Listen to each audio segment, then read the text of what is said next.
Welcome to the Salmon Runs YouTube. Enjoy the video. You start by importing your clips into Capcut and organizing them on one timeline. Make sure you keep originals as backups. Once done, match the project resolution and frame rate to the source, because HDR-like adjustments rely on correct color space and timing. Next, enable a high-quality preview for accurate grading, and trim to the section you'll work on to save processing time. This gets you into the editor with a faithful representation of the footage, so your adjustments translate predictably to exports. Now you do the core HDR-like grade. Start with exposure and contrast to establish dynamic range, lift shadows, tame highlights, because HDR effect is about extended detail. Once balanced, refine midtones with curves or color wheels to protect skin and midtone detail.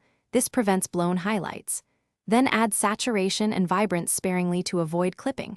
Remember, stronger color without control looks unnatural. Finally, use small local masks or radial filters to boost specific highlights.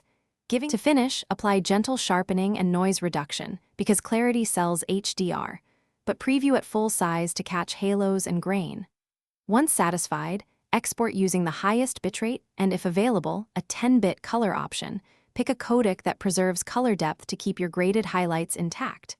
Make sure the export color space matches your delivery platform. If something goes wrong, check the levels and masks first, then re-export with a different codec. Small changes there often solve banding or jumpy color shifts.